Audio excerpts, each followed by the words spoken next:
Eu sempre me impressiono quando paro para pensar em Deus, pois eu não conheço ninguém como Ele que jamais perdeu uma batalha.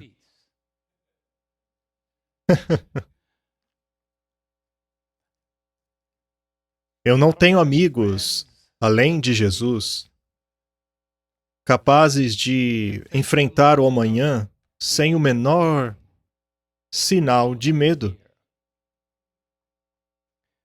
Eu quero que saibam que, como igreja e como povo, estamos no limiar de tempos difíceis de imaginar. É por isso que este tema é tão oportuno para nós hoje. Alguns de vocês já sabem do que eu vou falar, então peço paciência. Mas outros ainda não sabem e se perguntam: por que este título? Acontece que vivemos em um tempo em que a mídia influencia muito o nosso pensamento. Deus deseja que tenhamos entendimento. E ao estudarmos a palavra de Deus, um pregador inspirado pelo Espírito Santo é capaz de encontrar lições em qualquer coisa. Hoje, portanto, eu gostaria de estar calibrado para comunicar a vocês a mensagem de Deus. E, para tal, vamos curvar nossas frontes para encarar um tópico bem desafiador, chamado a Guerra do Amanhã. Oremos. Querido Pai que estás nos céus, o privilégio pode caber a nós, mas a obra é tua. Pai, jamais permita que tomemos a glória que cabe a ti.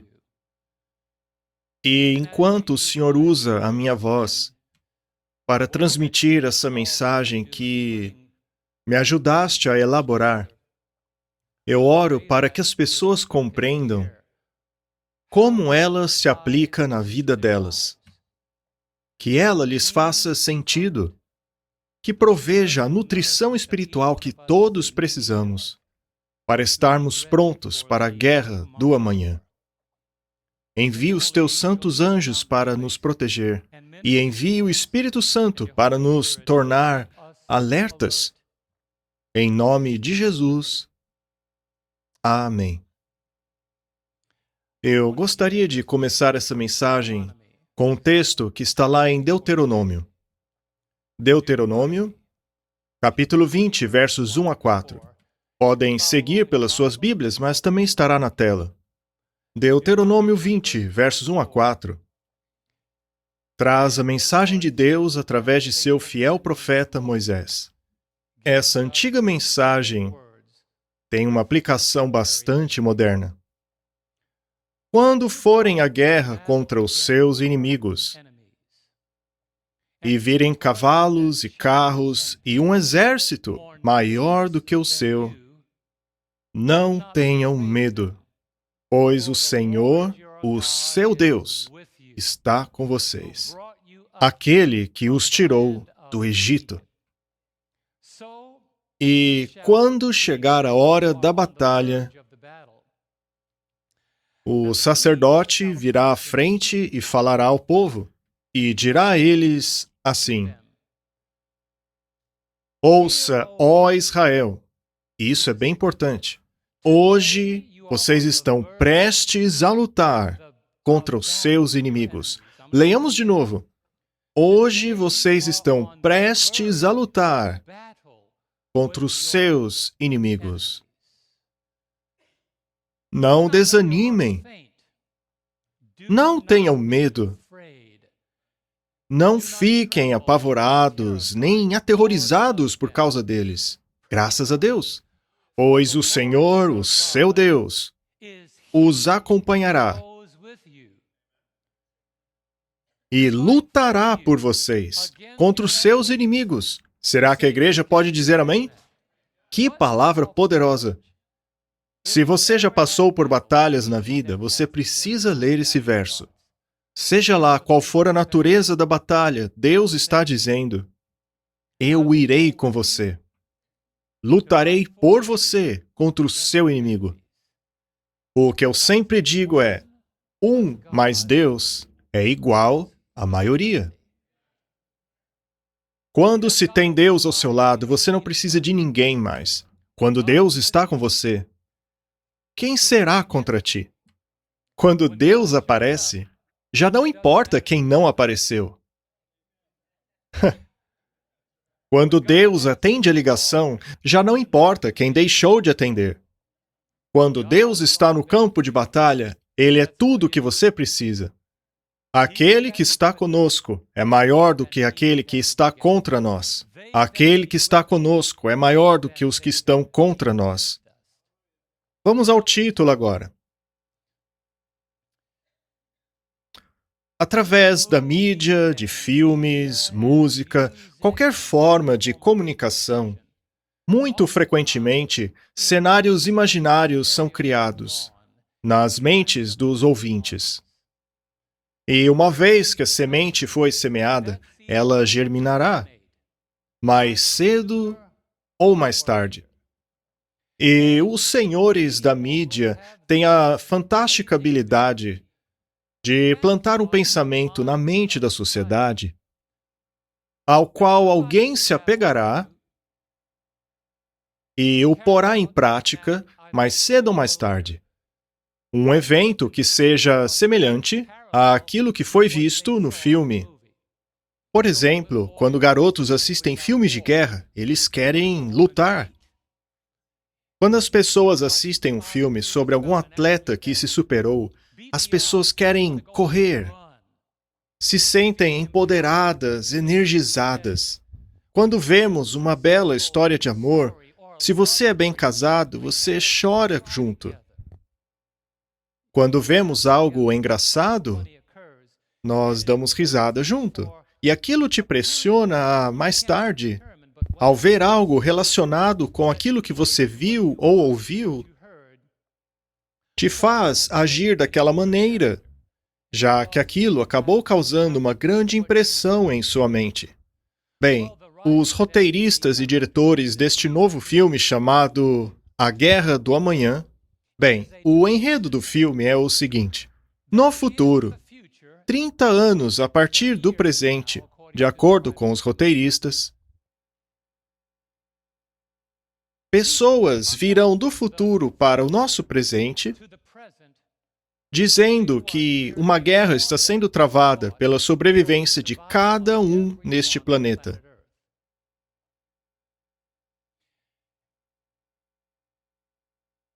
E o futuro do mundo dependerá do resultado daquela guerra.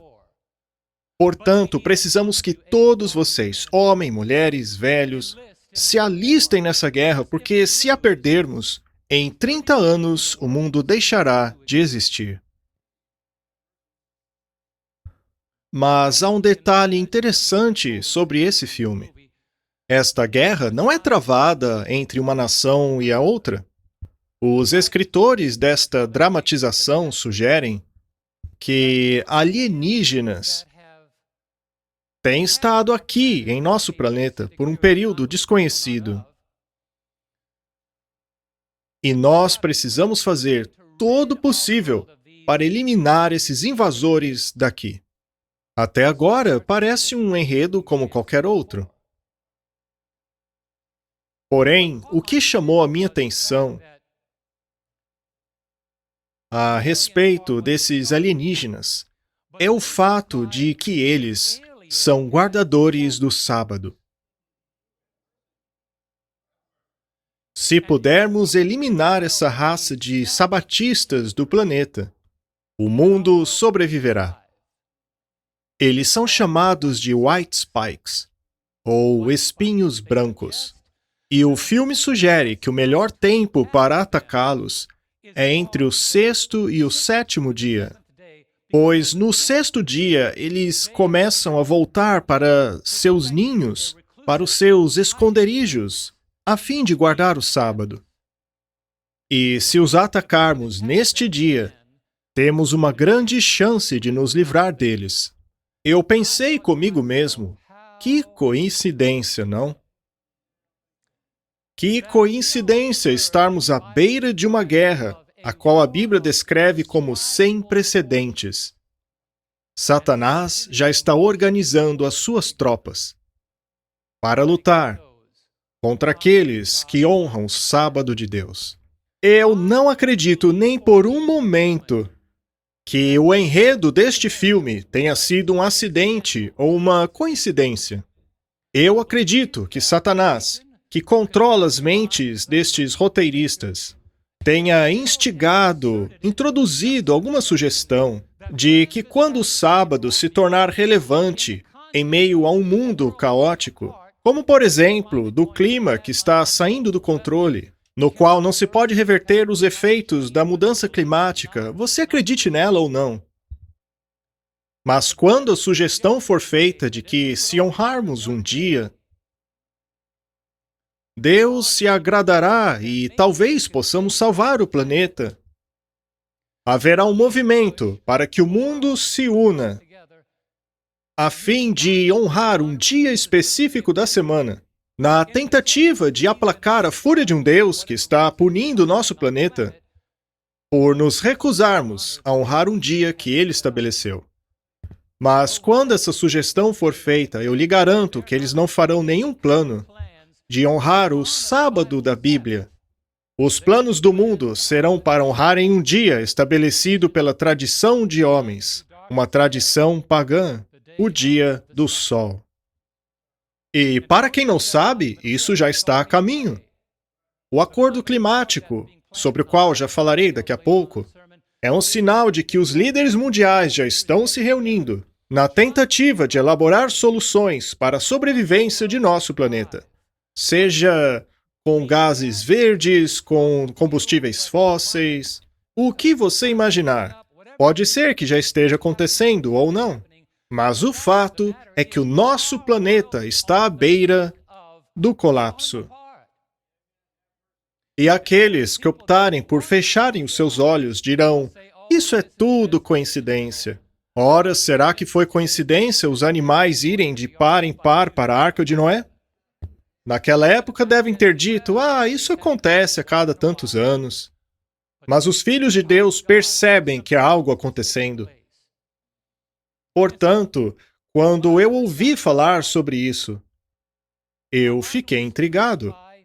Alguns membros da igreja me mandaram esse link, e eu não sou fã de links, ok? Mas decidi dar uma olhada porque o título, A Guerra do Amanhã, parecia ser bem instigante. E quando comecei a assistir e entendi sobre o que era o filme, eu pensei: o diabo está plantando ideias nas mentes dos homens. Há séculos, há pessoas que guardam o sábado e que se recusam a deixar de guardá-lo. Na Idade Média, tentaram extingui-los, mas não conseguiram. Criaram-se forças na tentativa de aniquilá-los, mas não conseguiram.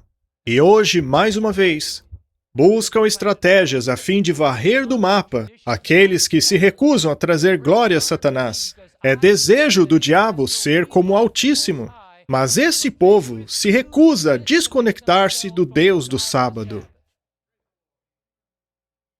O diabo e o mundo marcharão contra eles. E como vimos em Apocalipse, 3 espíritos imundos em forma de rã sairão da boca do dragão, da boca da besta e da boca de falsos profetas. Eles irão aos reis do mundo e a todo o planeta para reuni-los para a batalha do grande dia do Senhor. E se você pensa que não faremos parte do decreto de morte, você está dormindo. Pois o diabo nunca se satisfaz quando a verdade triunfa, quando a luz de Deus continua a brilhar mais e mais, como foi nos dias de Mordecai.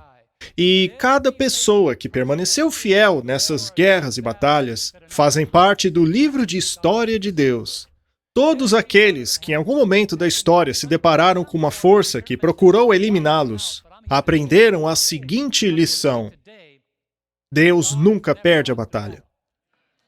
Quando você está do lado de Deus, você está do lado vencedor.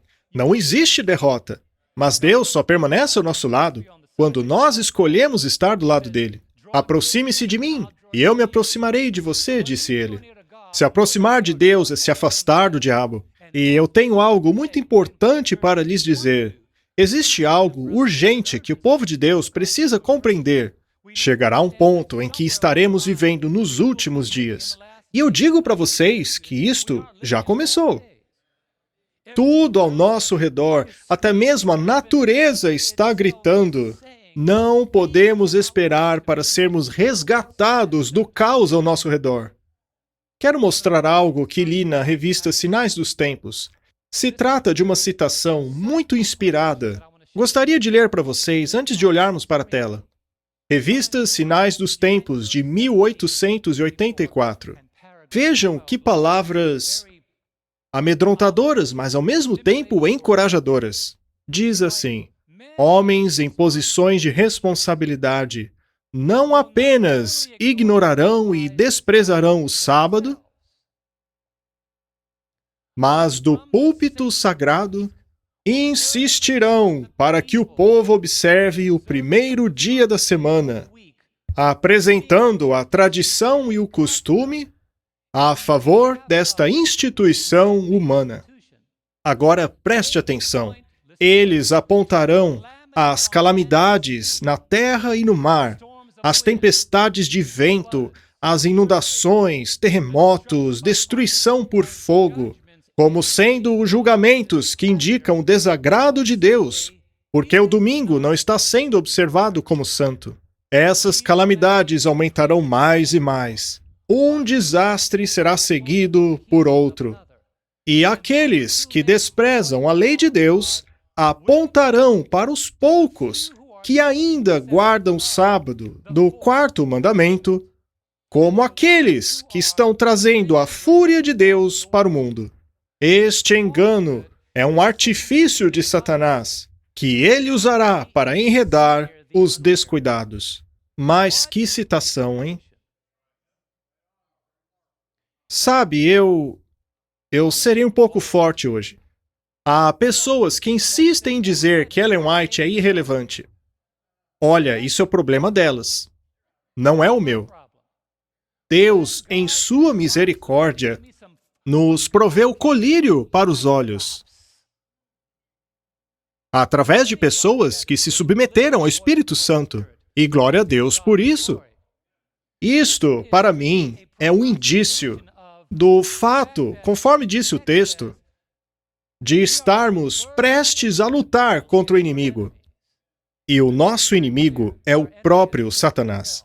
Nosso inimigo não são aqueles que vão na igreja em qualquer dia da semana, mas quando Deus traz luz a você, removendo as trevas, trazendo verdade no lugar da mentira, uma compreensão clara ao invés da confusão, e ainda assim rejeitar essa luz mesmo antes da marca da besta, você consentiu. De forma que quando a marca da besta chegar, você estará perfeitamente disposto a aceitá-la. Alguns acham que a marca da besta ainda não está aí, mas para alguns ela já chegou. Algumas pessoas já ouviram perfeitamente, claramente a palavra de Deus, mas ainda assim decidiram conscientemente permanecer contrária a ela. Não me importa o que a Bíblia diz, eu não acredito nisso, eu não entendo assim, eu estou feliz aonde estou. Essas pessoas já receberam a marca espiritualmente. Quando a marca finalmente chegar, elas a abraçarão com toda a força. Tome cuidado com essa ideia de que o perigo da marca da besta chegará apenas quando o mundo for confrontado com ela, pois há pessoas hoje mesmo que estão fechando a própria porta da graça, pois alguns, apesar de terem recebido a luz, já a rejeitaram. Muitos amam as trevas mais do que a luz. Estamos à beira do conflito. Alguns sugerem que essas palavras são irrelevantes hoje, mas à luz do que está acontecendo hoje, as palavras que lemos parecem muito relevantes. Estão cobertas de relevância. E glória a Deus por isso. Seja lá qual for a razão pela qual o mundo está diante dessa crise, a nossa sociedade está em pedaços. Está despedaçada, como um biscoito colocado no leite. Não há nada que se possa fazer para repará-lo. Não há maneira de consertar esse planeta. A única solução para este mundo é Jesus. É por isso que eu digo aos pastores recém-formados: preguem como se não houvesse amanhã. Proclame como se Jesus fosse voltar nos próximos 10 segundos. Não permita que ninguém o atrase dizendo: por que você está tão empolgado? Ora, Deus não precisa de mancos espirituais. Deus está à procura de homens e mulheres determinados que chamem o pecado pelo nome. A palavra de Deus é segura. Nós podemos confiar nele. Esta semana eu conversei com algumas pessoas que me ligaram. O pastor John Stanton me ligou. E eu e ele, sua esposa, conversamos a respeito do mundo estar caindo aos pedaços. Um outro amigo meu, Greg May, a quem conheço há mais de 40 anos, quando eu ainda cantava no Heritage Singers, ele me ligou ontem à noite e, com uma voz de urgência, ele disse: John, eu acredito que Jesus poderia voltar em 2 semanas. Ele não quis dizer que todas as profecias se cumpririam em 2 semanas. O que ele quis dizer é que, se você vive na Califórnia, você tem a impressão de que Jesus poderia voltar em 2 semanas. O que você quer dizer? Eu perguntei. E eu vou mostrar para vocês o que ele me contou. Direi a vocês o que o pastor John Stanton me disse. O pastor John Stanton me ligou e disse: veja, acabamos de voltar da Califórnia. Nós dirigimos até São Francisco para curtir a viagem ao longo da Golden Gate, aquela ponte famosa. Fomos a um lugar gostoso onde as pessoas costumam estacionar e brincar na água. É um lugar muito gostoso, é legal estar lá. Minha esposa e eu já fizemos isso várias vezes. Estacionar o carro lá no Pier 39 sempre foi muito seguro. Acontece, porém, que algo está acontecendo na Califórnia que ele nunca viu na vida dele. A cidade está fervilhando de assaltos. E eu perguntei: como assim fervilhando de assaltos? Ele disse que em plena luz do dia, bandos, gangues com armas e máscaras estão quebrando a janela dos carros com todo mundo olhando. Fazem um arrastão, pegam o que querem e ninguém pode pará-los. Nem mesmo a polícia. A polícia não pode mais indiciar esses crimes. Há vários vídeos de pessoas quebrando carros em plena luz do dia. E eles quebraram o vidro do carro do pastor. Minha esposa ficou horrorizada. Eles arrombaram o carro do John. Eu não estou acostumado com isso, eu moro na Califórnia. Eles roubaram minha mochila, meu iPad, meu laptop, tudo que podiam. Eu perdi cerca de $4.000 nisso. Graças a Deus eu fiz um backup de todos os meus arquivos. Graças a Deus. Aconteceu em plena luz do dia. As pessoas viam, não podiam fazer nada. Nem a polícia pode mais. Segundo ele, o crime está aumentando tanto que eles estão relevando certos tipos de crime porque não dão conta de tudo. Se aquilo que foi roubado fica debaixo de um certo valor, não é feito nem um boletim de ocorrência. As pessoas estão simplesmente invadindo lojas, pegando tudo o que querem sem a menor resistência. Os seguranças da loja e os funcionários podem apenas olhar, sem fazer nada para impedir. Todas as lojas de conveniência. Lá na região de São Francisco, as pessoas entram nessas lojas, esvaziam as prateleiras e saem caminhando, sem nenhum medo de serem paradas. O crime está crescendo. O pastor John disse que as ruas de São Francisco... Ele me disse que as ruas de São Francisco não são mais as mesmas. Se você for lá, disse ele, jamais, mas jamais baixe a guarda. Tudo pode acontecer a qualquer momento. As pessoas estão chegando ao ponto de contratarem seguranças só para vigiarem os seus carros dentro das garagens. Aquelas pessoas que têm carros mais caros contratam seguranças armados para vigiar seus carros enquanto vão à compra. Você alguma vez imaginou que chegaríamos a esse ponto? Nós estamos aqui vivendo na bolha desta cidadezinha pequena, pensando que o resto do mundo está como aqui. Mas hoje eu quero abrir os seus olhos. Quero mostrar a vocês uma imagem desta loja de varejo. Esta loja é em São Francisco. À direita você vê o segurança e à esquerda a gerente da loja. Agora veja lá no fundo. Consegue ver um homem com um grande saco preto de lixo? Bem, ele está colocando o que ele quer lá dentro.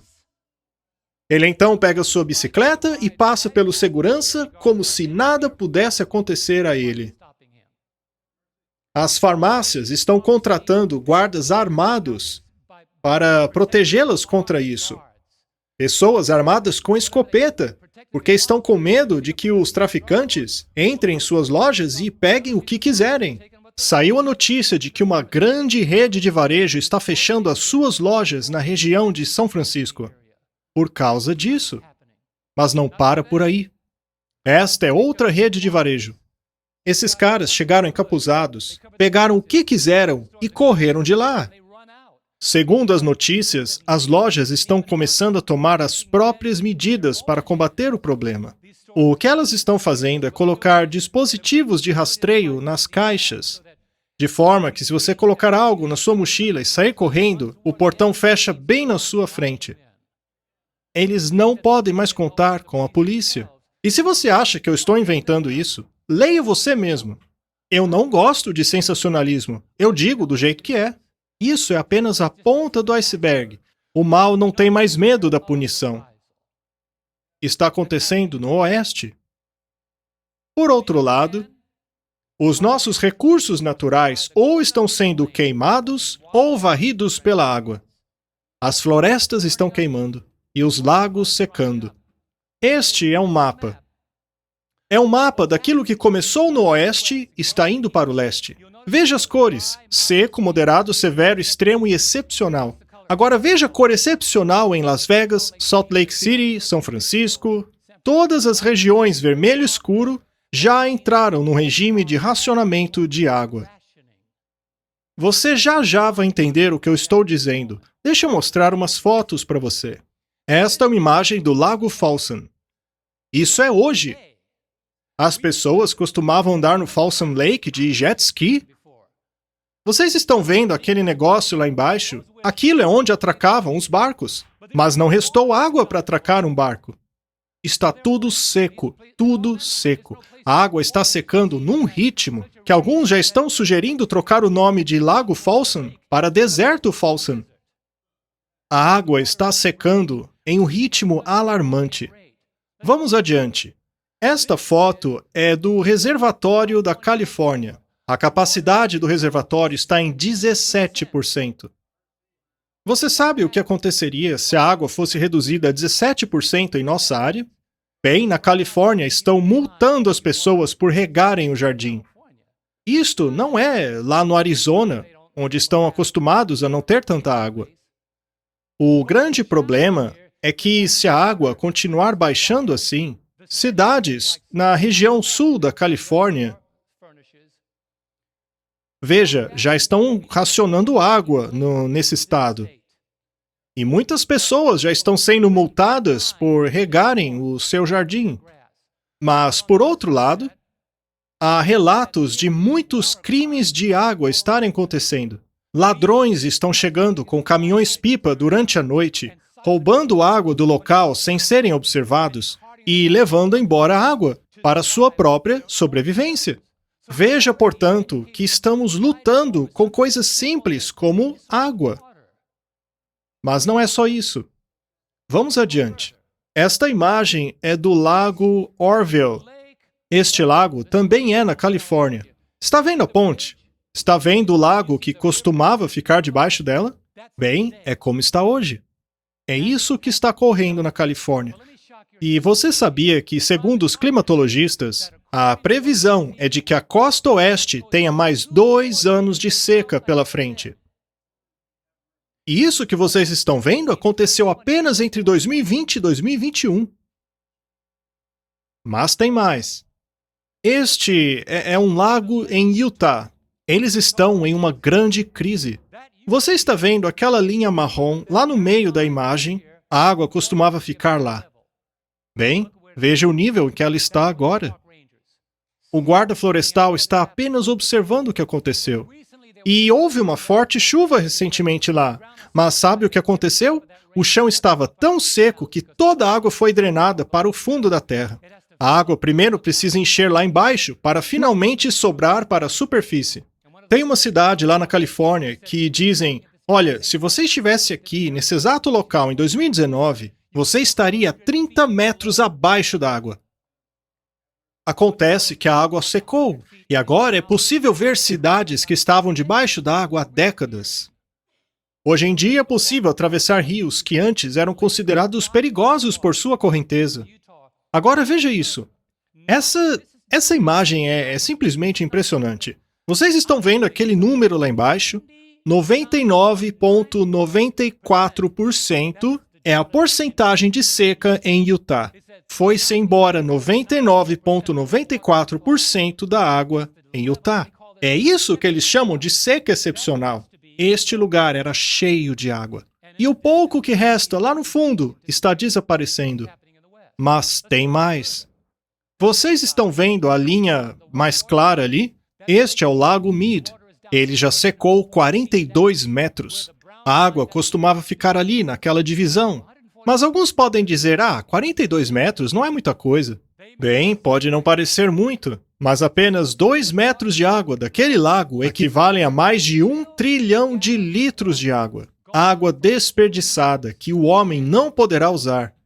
Os níveis de água do lago chegaram a tal ponto que a água não está alcançando nem mesmo as turbinas. A hidrelétrica não funciona. Veja que é como um dominó. É um fator levando ao outro. A água não chega à turbina. A turbina não pode funcionar. Isto significa que muitos lugares não terão energia elétrica. As turbinas deste local, por exemplo, dão energia ao Colorado, assim como os estados abaixo dele. Então, sem água, sem energia. Vejamos agora a represa de Colorado. É a represa de Hoover. Vocês conseguem ver onde o nível da água costumava chegar? Assim como a outra hidrelétrica, essas turbinas também não conseguem girar. Não há água suficiente que chegue nelas. Agora, veja a próxima foto. Este é o Lago Mead. Veja como o lago se parecia em 1984. Agora veja 2020. E lembre, isso foi no ano passado. Está ainda pior hoje. Mas tem mais. O que dizer dos incêndios? Os incêndios da Califórnia. Conforme disse um bobeiro esta semana, estes incêndios são de proporção bíblica. Nós simplesmente não podemos pará-los. Eles estão simplesmente progredindo. As imagens são simplesmente impressionantes. Esta é a Califórnia. Agora veja o Canadá. O Canadá disse que em toda a sua história de registros, nunca houve um incêndio como esse. Agora veja a situação. O que você precisa para apagar fogo? Água? Ora, se não há água suficiente, e os incêndios também são na costa oeste, eles não têm saída. Mas vamos continuar. Vejam esta foto. Ela é de Washington. Washington nunca foi um estado conhecido por incêndios, mas hoje eles dizem que estão vendo incêndios como nunca viram antes. A costa oeste está virando cinzas. Sabe, ontem eu estava falando com o Greg, e nós costumamos conversar sobre equipamento de áudio. Ele sempre me mantém atualizado sobre os últimos lançamentos.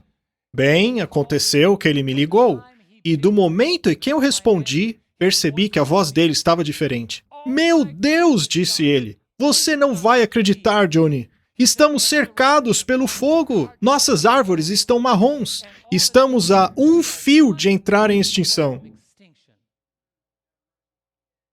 Ore por nós. Minha mãe está preocupada com uma amiga dela que perdeu o marido recentemente. Ela disse, ore por nós, filho, não sabemos o que fazer.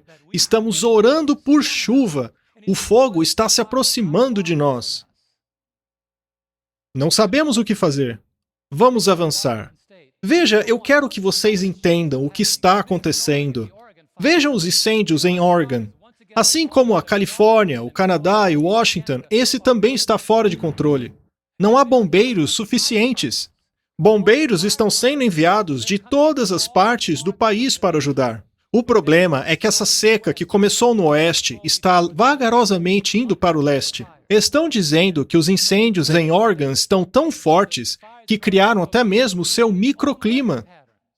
Vocês ouviram isso nos jornais? As nuvens dos incêndios estão formando tempestades. O problema é que os relâmpagos das tempestades criam o quê? Mais incêndios. Essas nuvens produzidas pelos incêndios produzem ainda mais relâmpagos e mais incêndios. Queridos, a própria Terra está nos dizendo quão próximo estamos do fim. Veja essas imagens de Chicago e Nova York. Esta poluição é a fumaça da costa oeste. Não dá nem para ver a cidade de Nova York. A fumaça chegou até mesmo nessas cidades. Queridos, eu vou dizer uma coisa. Deus escolheu este pequeno local em que vivemos hoje. Veja só o que está acontecendo nessas cidades. Veja, costumamos reclamar da chuva daqui, não? Graças a Deus por ela. Amém? Ora, que venha a chuva. Que chova ainda mais, Senhor. Encharque meu jardim. Minhas árvores estão crescendo tão rápido que nem consigo podá-las direito. Mas acontece que essas coisas estão se movendo do oeste para o leste e também para o norte. Lugares como Montana, Wisconsin e Dakota do Norte também estão sofrendo com esses incêndios. Deus está nos dizendo para acordar. E o que dizer das enchentes da Europa? Dilúvios na Europa. Essa foto aí não é sequer na Alemanha. Ocorreram enchentes por toda a Europa. Pessoas perderam suas posses num piscar de olhos. Agora sim, vamos à Alemanha. Alemanha e Bélgica. Veja todos esses carros empilhados causados pelas enchentes. E vocês sabem por que houve tanto estrago assim? É porque, segundo os alemães, esse tipo de enchente nunca aconteceu antes. Em 24 horas, choveu o equivalente a um ano. Mas alguns acham que isso é só coincidência. Mais fotos da enchente na Alemanha. Cidades inteiras devastadas. Esta foto é do resultado do estrago, não é nem da enchente em si. As pessoas estão coletando tudo aquilo que podem recuperar nos escombros. Milhares perderam suas posses. Mais de 1.000 pessoas possivelmente foram mortas por causa disso. Todos foram pegos despreparados, nunca viram isso antes. Já esta foto é na China. 60 centímetros de chuva em 24 horas. E veja, não estou falando de 5 anos atrás, estou falando das últimas 2 semanas.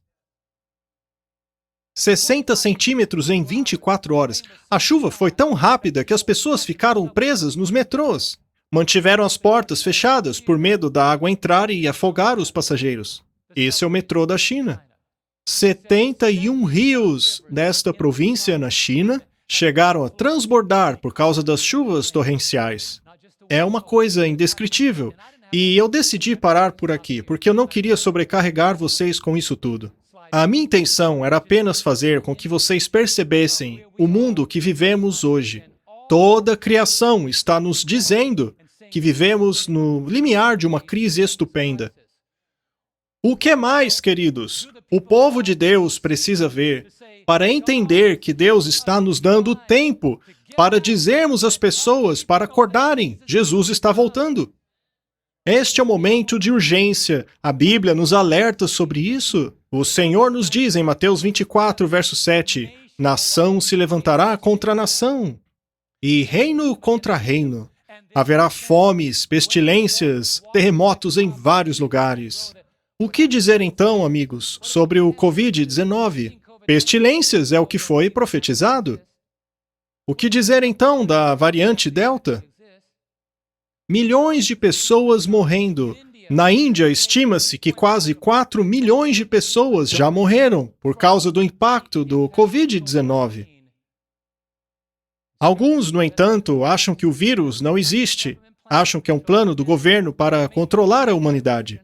Bem, mas pode mesmo chegar nessa situação. Já estão sugerindo na Califórnia que quem não se vacinar não poderá mais ter a sua carteira de motorista renovada. O que está vindo por aí é muito maior do que o que você imagina. Algo que era apenas uma crise de saúde está se tornando uma ferramenta de manipulação. Estamos prestes a perder nossa liberdade de escolha. É seu direito escolher tomar a vacina ou não. Nunca deveríamos ser impactados de maneira a perdermos nossa liberdade. É o que está acontecendo na América, a terra da liberdade. Será mesmo? Costumava ser assim. O diabo está tentando estrangular a humanidade. Vamos avançar. Veja só esta imagem, por exemplo. Este é um terreno reservado para cremações. É um dos muitos lá na Índia.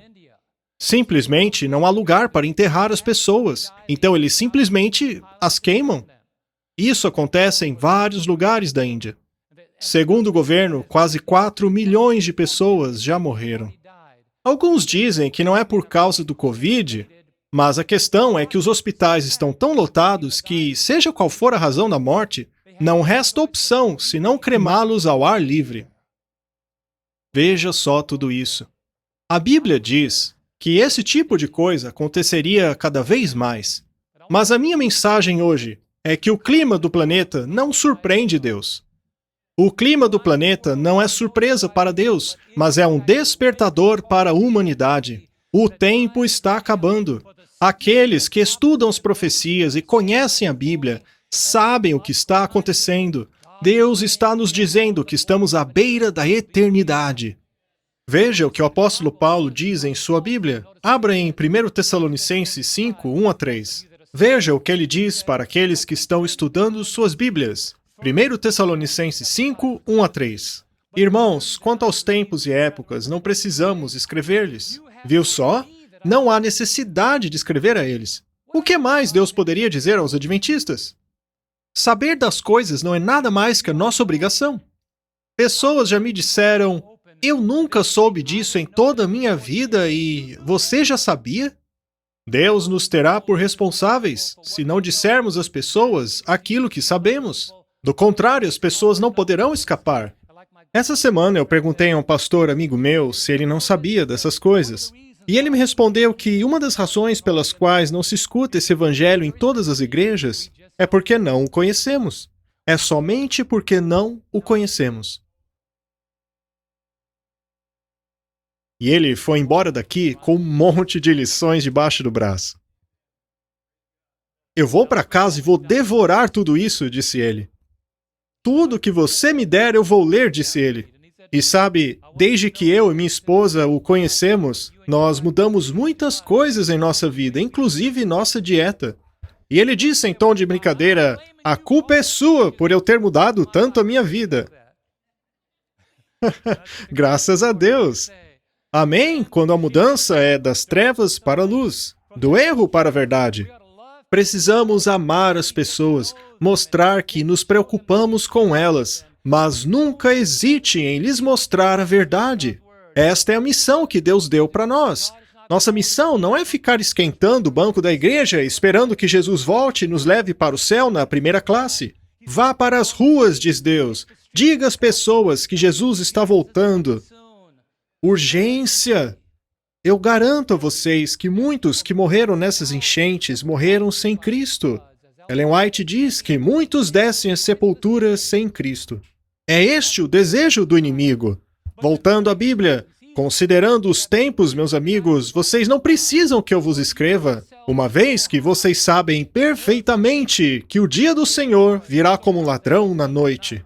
Quando disserem paz e segurança, eis que lhe sobrevirá repentina destruição, assim como as dores de parto de uma mulher grávida. Vamos ler o fim juntos? E eles não escaparão. O que podemos ver nisso tudo que está ocorrendo hoje? Qual é a mensagem de Deus para nós? Voltemos para a inspiração que foi escrita para nossa admoestação. E eu acho impressionante a localização deste texto. Testemunhos para a Igreja, volume 9, página 11. 911. Leiam comigo. A condição das coisas no mundo revelam que tempos difíceis estão às portas. Eu pergunto a vocês, por que alguém ficaria bravo ao ler isso? Os jornais estão cheios de indicação de um conflito terrível no futuro próximo. Roubos ousados. Eu acabei de mostrar a vocês, roubos ousados ocorrerão frequentemente. Revoltas. são comuns. Furtos e assassinatos são cometidos por toda parte. Homens possuídos de demônios estão tomando as vidas dos homens, mulheres e até criancinhas. A humanidade se tornou cheia de vício. Toda espécie de maldade prevalece. Esse é o nosso mundo. Nós, porém, vamos ao nosso quintal, cheiramos a grama e dizemos: está tudo bem. Queridos, olhem para as cidades grandes. Veja St. Louis, por exemplo. Lá, as pessoas estão voltando a usar máscaras, pois não levaram a sério a crise do Covid-19. E agora ela está crescendo exponencialmente, não muito longe de nós. Mas em nosso estado ainda podemos escolher se queremos usar ou não. Mas muitas dessas grandes cidades estão começando a culpar os locais que deram a liberdade de escolha. Os governadores e líderes de outros lugares estão dizendo que a causa desse novo surto, a culpa disso é dos que não se vacinaram. Podem ver aonde isso está indo? Podem ver a direção? Sereis odiados de todas as nações. Sereis odiados por não se adequarem ao que a sociedade comum defende. Seremos marginalizados. Vivemos em tempos solenes. Mas eu repito, queridos, isso tudo não deveria ser uma surpresa para o povo de Deus. Sabe, o cenário mais instrumental é aquele encontrado no texto que lemos na abertura.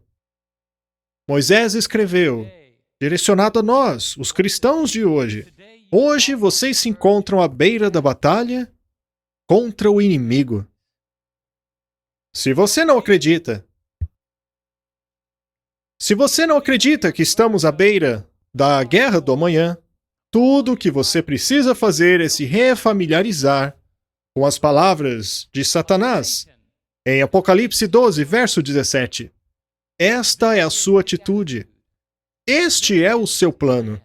Apocalipse 12, verso 7, diz assim: e o dragão enfureceu-se com a mulher, e saiu para fazer guerra com os descendentes da semente dela, os que guardam os mandamentos de Deus e têm o testemunho de Jesus. Queridos irmãos, eu não pretendo abandonar os mandamentos de Deus. Não apenas o sábado, mas todos os mandamentos de Deus. São 10 mandamentos. Não apenas um, mas 10 mandamentos. Certifique-se de que sua vida está em harmonia com Ele, pois pela graça de Deus posso fazer todas as coisas por meio de Cristo que me fortalece. Não guarde apenas o sábado, como faziam os fariseus. Eles abandonavam todos os outros. Ore ao Espírito de Deus para que Ele trabalhe a obediência em você. Uma obediência originada pelo amor de Cristo. Amor a Deus e amor à verdade. Quando isto acontecer, você será um servo preparado para a guerra do amanhã. Conforme caminhamos para o final do sermão, eu gostaria de destacar um caráter na Bíblia. O caráter de um homem chamado Josué. Abra lá em Josué capítulo 11. Sabe, Josué se deparou com um cenário semelhante. Eu considero um dos meus heróis bíblicos. Eu realmente não posso esperar para encontrá-lo. Também quero encontrar Pedro, porque Pedro e eu temos tantas coisas em comum. Tanto eu como Pedro gostamos de falar muito. E eu louvo a Deus por Ele ter sincronizado a minha mente com o Espírito Santo. Mas Josué foi um jovem que enfrentou situações semelhantes àquelas que enfrentaremos no futuro. As forças opositoras de Deus se reuniram para batalhar contra o povo, os filhos de Deus. E o Senhor olhou para baixo, à procura de um homem que fosse fiel a Ele e lutasse contra as forças das trevas. E Ele encontrou um jovem chamado Josué. Leia Josué, capítulo 11, começando do verso 1.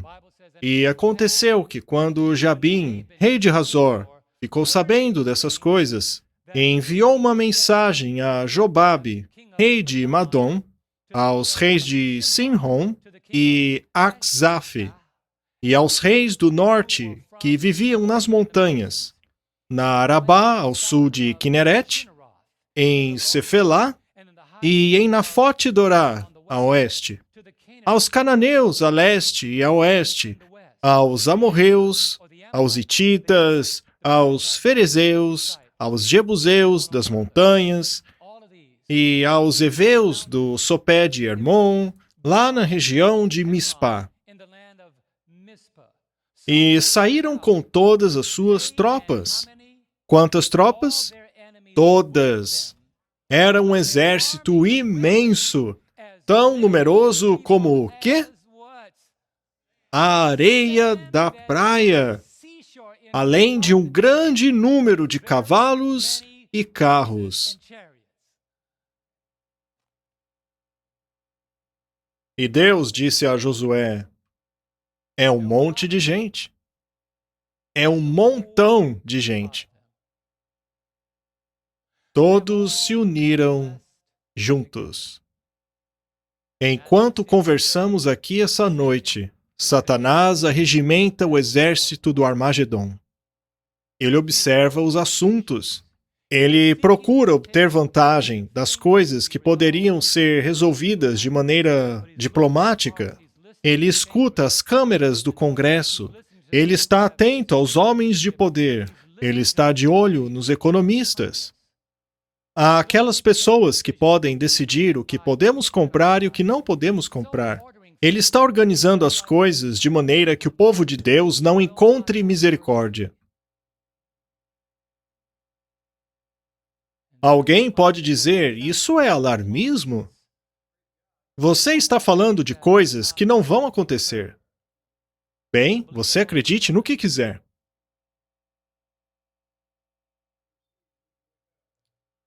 Como disse o meu amigo aqui, você está dormindo e precisa acordar. Mas a pergunta que faço a vocês é, o que foi que Jabim escutou? Veja, para que todos esses exércitos se unissem, Jabim, que foi quem deu o primeiro passo dessa união, por que ele decidiu reunir tantos exércitos num lugar só? Por que ele teve a preocupação de unir tantas tropas para lutar contra Israel? Por que tanta gente? A Bíblia diz, e aconteceu que quando Jabim, rei de Hazor, soube disso. Mas o que foi que ele soube? O que foi que os inimigos ouviram que os fez decidir reunir tantos exércitos para lutar contra um grupo pequeno como Israel? Leia Josué, capítulo 10, verso 40. Lá diz exatamente o que eles escutaram. Diz aqui que Josué conquistou quanta terra? Toda a terra, incluindo a Serra Central, o Negueb, o Cefelá e as vertentes, e derrotou todos os seus reis, sem deixar sobrevivente algum. Ele exterminou tudo que respirava, conforme o Senhor, o Deus de Israel, tinha ordenado. Ok, vamos devagar aqui, sem pressa. O que Jabim ouviu é que todos aqueles que se colocaram no caminho do povo de Deus não tiveram chance, pois Deus estava ao lado do seu povo. Ele ouviu que Josué não era um exército de um homem só. Josué tinha o próprio céu ao seu lado. Sabe de uma coisa, amigos? Quando o céu está ao seu lado, você pode ter certeza que o inimigo procurará derrotá-lo. É por isso que no futuro ele trará todas essas forças juntas. Ele reunirá o mundo inteiro, porque ele já enfrentou Jesus no céu, só que ele perdeu. Ele o enfrentou aqui na terra e perdeu de novo. Ele enfrentou Jesus na cruz e perdeu de novo, graças a Deus. Tudo que ele conseguiu fazer a Jesus foi ferir o seu lado e o calcanhar. Ha! Ele disse a Satanás, eu vou derrubar você. Ele foi manifestado para destruir as obras do diabo, para destruir o próprio diabo. Jesus veio para libertar aqueles que estavam sob a escravidão do inimigo. Por isso eu não tenho medo. O medo não está no meu vocabulário. Eu entro em prédios onde estão pessoas importantes, em que é exigido agendamento prévio, mas eu digo, meu Deus é maior do que isso. Amém? Eu estou aqui em nome de Deus. Eu tenho uma mensagem muito importante para dar para a pessoa tal. Ok, Senhor, pode entrar. Deus pode derrubar qualquer tipo de muro.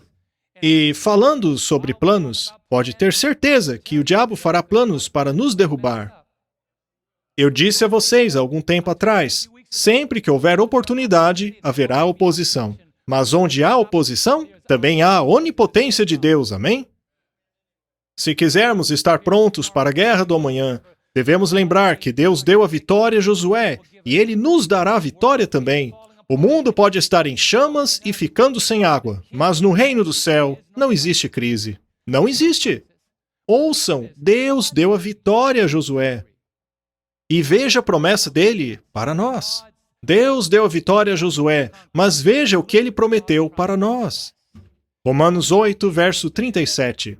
Romanos 8, 37.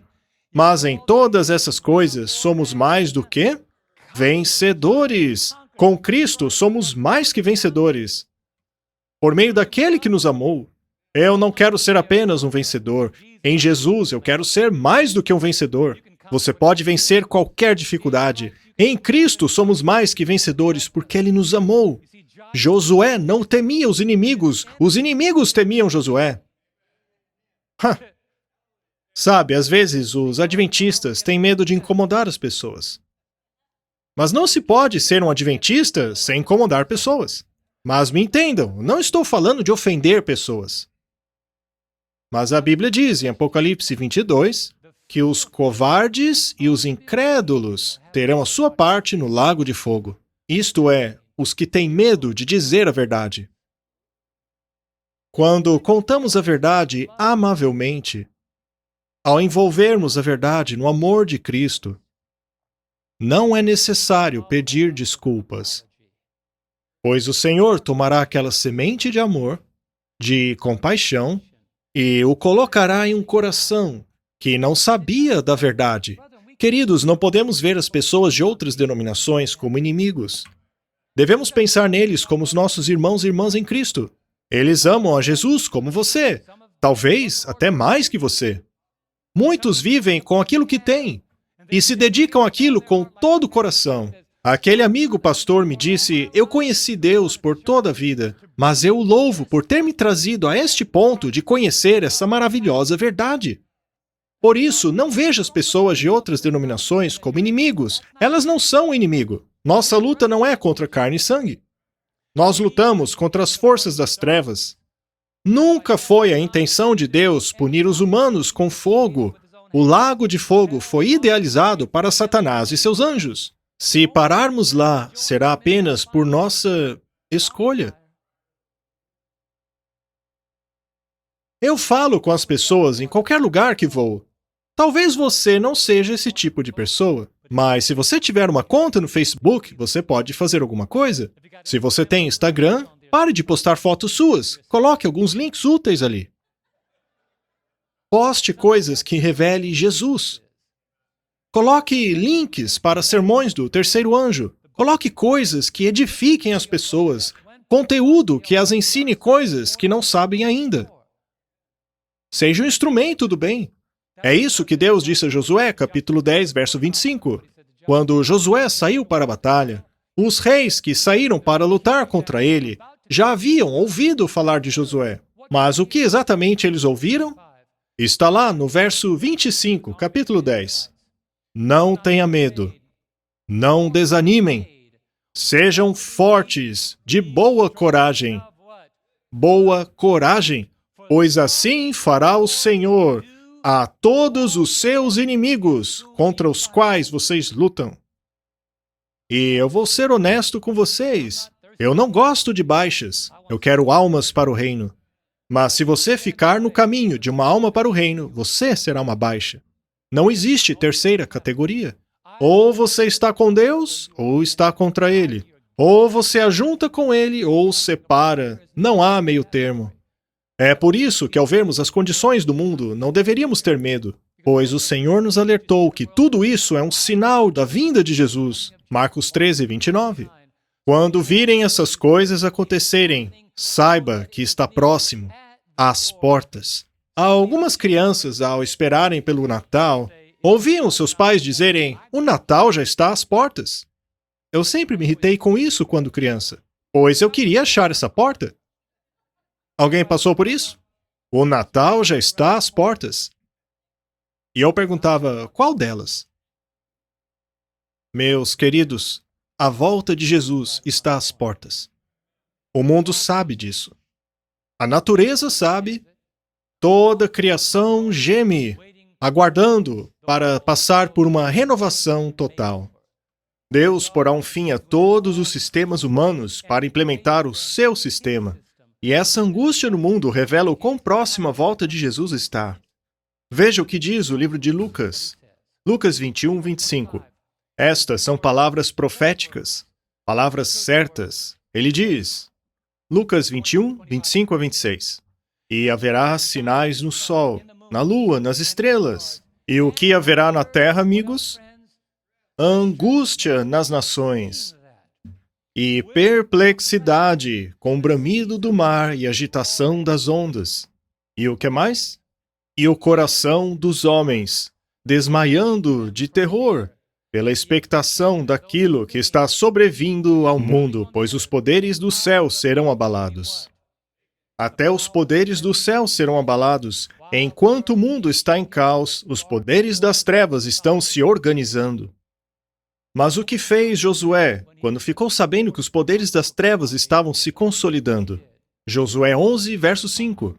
A Bíblia diz, e todos esses reis se uniram e acamparam junto às águas de Merom para lutar contra Israel. Queridos, eu estou muito curioso para saber qual será o resultado daquele encontro em novembro. Haverá um encontro climático em novembro. Ele deverá ocorrer na Escócia, também nos Estados Unidos e em outros lugares. Esse encontro climático sugerirá, e eu vou citar a afirmação daqui a pouco, mas os líderes estão dizendo que o Papa Francisco tem a obrigação moral de persuadir o mundo. Dizem que precisamos nos unir e fazer alguma coisa. Eles creem que aquilo que eles defendem salvará o planeta. Mas será que ninguém falou para eles que Deus fará uma reforma completa nesse mundo?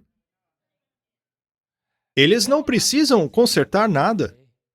Deus consertará tudo. João viu um novo céu e uma nova terra. Eles não precisam consertar nada.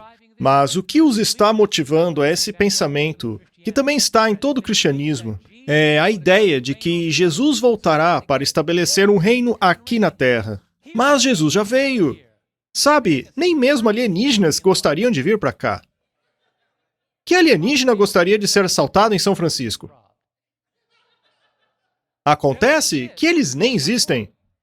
Mas Jesus não voltará para reinar nessa terra corrompida? Ao voltar, Jesus substituirá esse sistema por um reino onde o pecado nunca mais se levantará.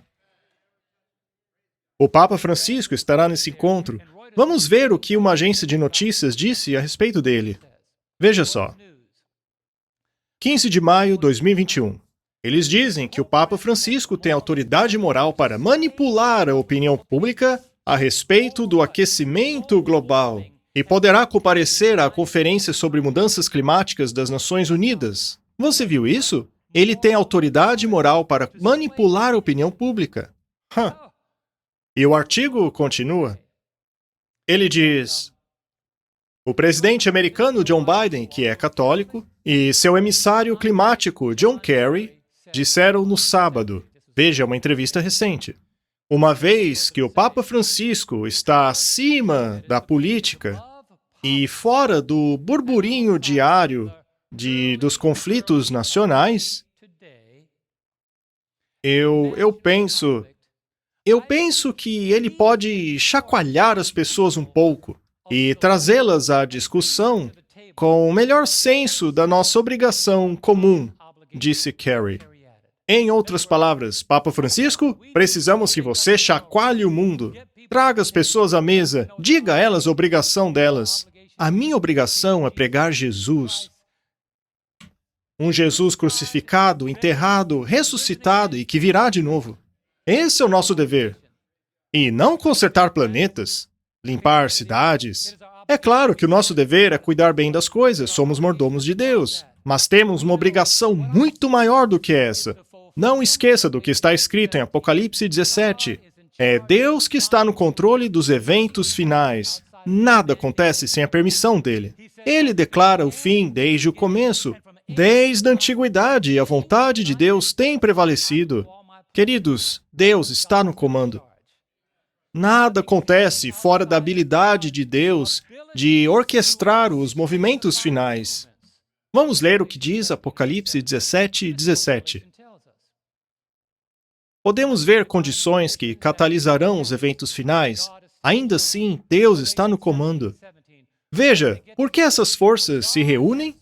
Porque Deus colocou no coração deles o quê? Que cumpram seu propósito, que tenham uma mesma mente e deem à besta o seu reino, até que se cumpram as palavras de Deus. E que besta é essa? É a besta de Apocalipse 13. A besta sobre a qual prostitutas se sentem em Apocalipse 17 é o poder político e religioso de Roma. Deus está dizendo, sim, podem dar o seu poder e autoridade à besta, pois eu estou prestes a cumprir a minha vontade. Deus está no comando. Então, ao considerarmos o mundo inteiro se reunindo, pode parecer assustador, até que você leia o Diário de Josué. É isso mesmo, o Diário de Josué. O diário dele. Encontramos esse diário em Josué, capítulo 1, verso 5. O que deveria o povo de Deus esperar? Qual deve ser a nossa expectativa? Veja o que está escrito lá. Ninguém. Repitam comigo. Ninguém terá condições de resisti-lo. Por quanto tempo? Por toda a sua vida. Assim como eu estive com Moisés, assim eu serei contigo. Não te deixarei, não te desampararei. Não é maravilhoso? Deus não nos abandonará. Ele nunca nos deixará.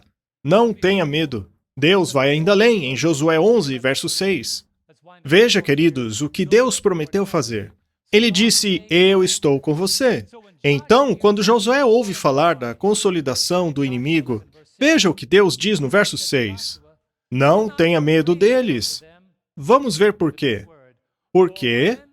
De novo, por quê? Amanhã. Quando? Amanhã. Em outras palavras, amigos, quando a guerra do amanhã começar, por volta do tempo em que estamos, o que diz o Senhor? Eu os entregarei todos mortos a Israel. Isso é impressionante. Veja o que ele continua dizendo. Você jarretarás os cavalos deles e queimará os carros no fogo. Nem mesmo os cavalos escaparão.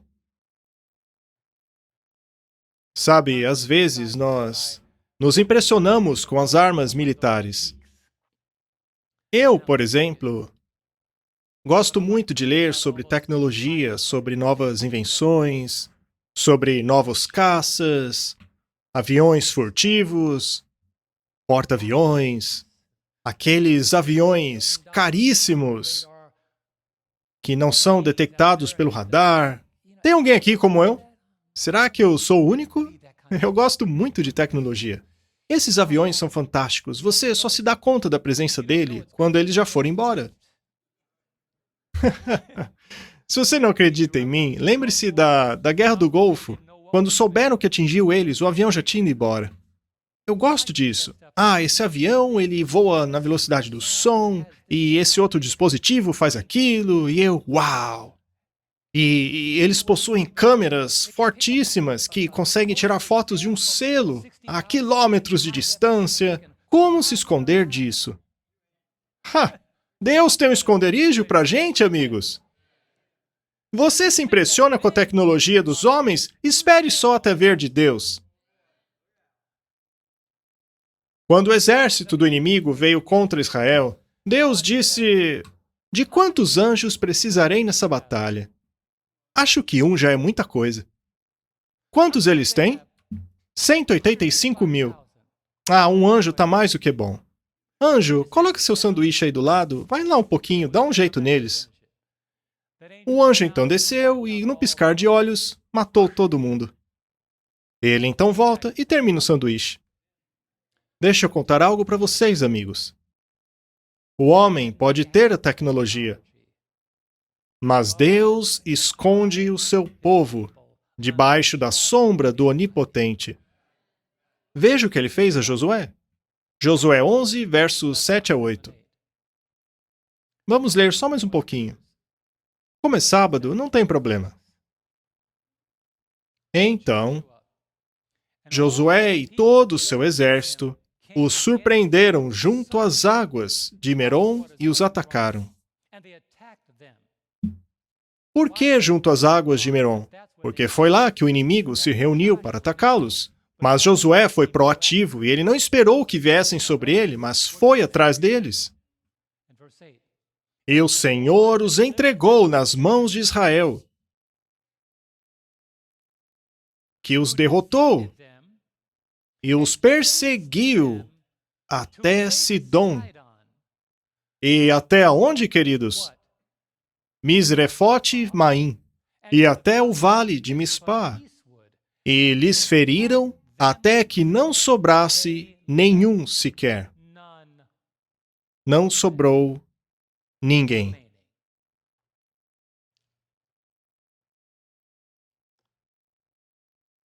Quando o grande conflito terminar,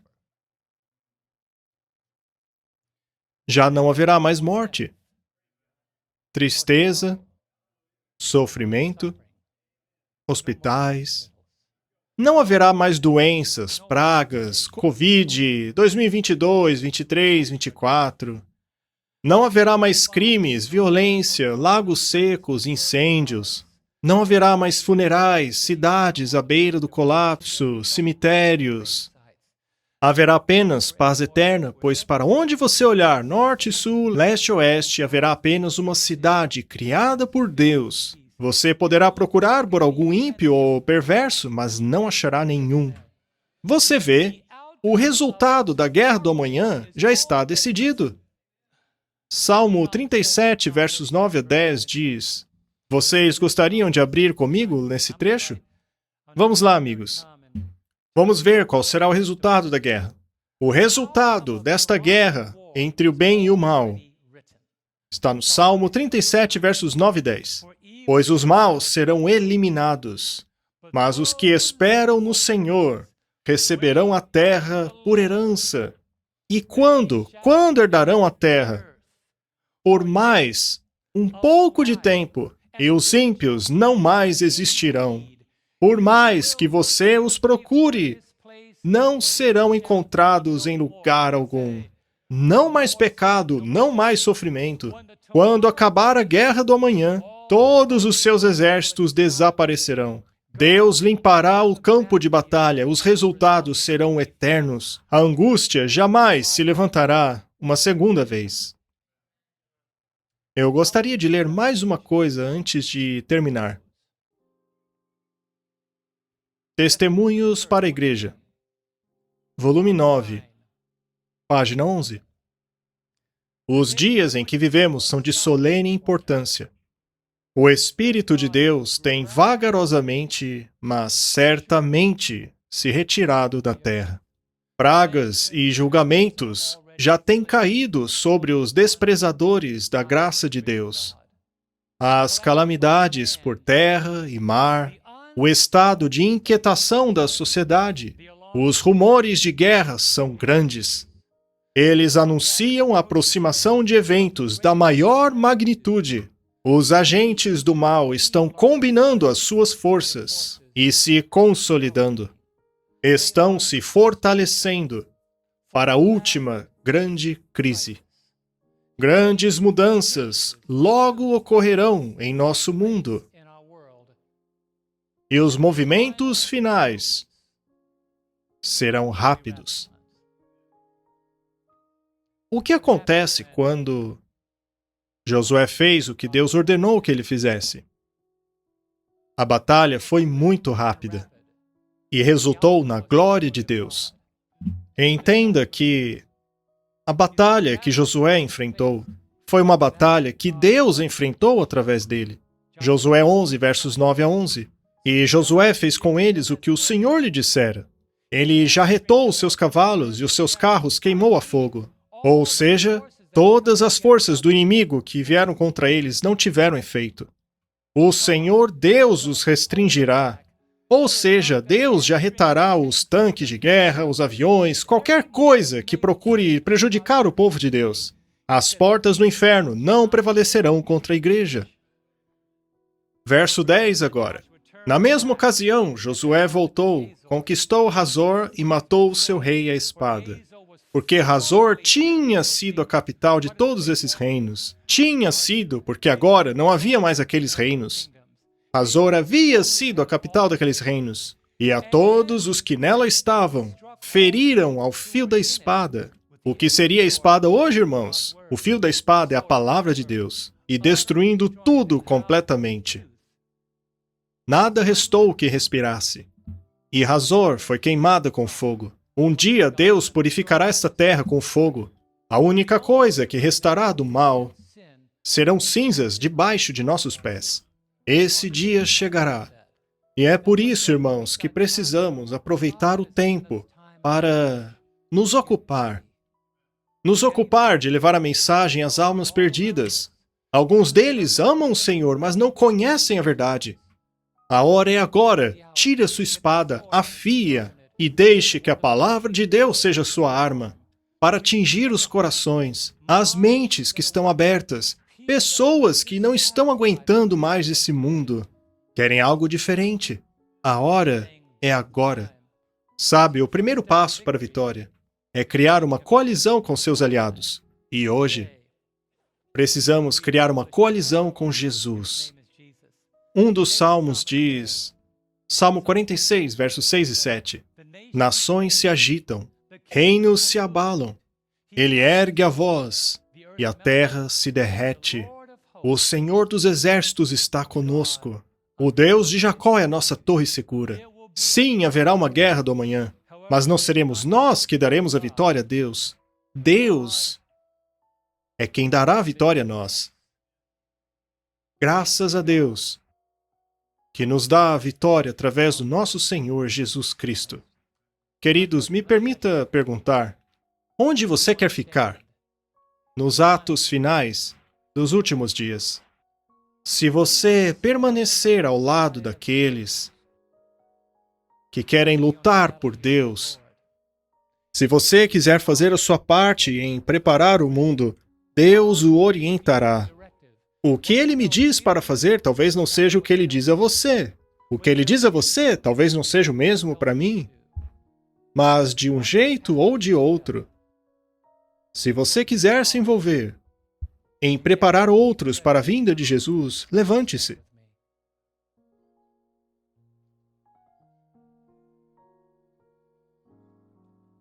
Paulo diz, graças a Deus, que nos dá a vitória por meio de Jesus Cristo. 1 Coríntios 15, 57. Haverá uma guerra do amanhã, assim como haverá uma vitória do amanhã. Haverá uma guerra do amanhã, mas haverá a vitória do amanhã. Porque Jesus já ganhou a guerra. Cristo já ganhou a guerra contra a morte e a sepultura. Jesus já derrotou até mesmo a morte.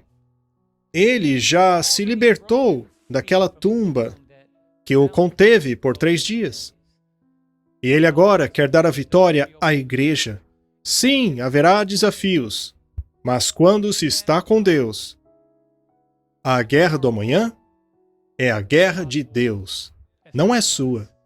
Se você ficar com Ele, a vitória do amanhã não será apenas de Deus, mas também sua. Querido Pai, nós te pedimos. Antes de mais nada, nós te louvamos. Te agradecemos.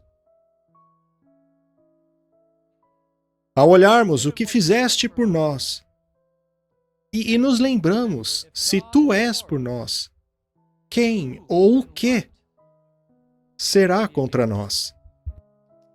Senhor, queremos usar a espada não para cortar pessoas, mas para informá-las e iluminá-las, para cortar o erro e inserir a verdade. Quando usaste essa espada, Senhor, no deserto da tentação, dizendo: está escrito, está escrito, está escrito. Que saibamos o que está escrito, para que quando usarmos toda a armadura de Deus, possamos permanecer de pé, segurando firmemente a nossa arma, a palavra de Deus. A tua espada, Senhor, a tua palavra é uma espada que jamais fica cega.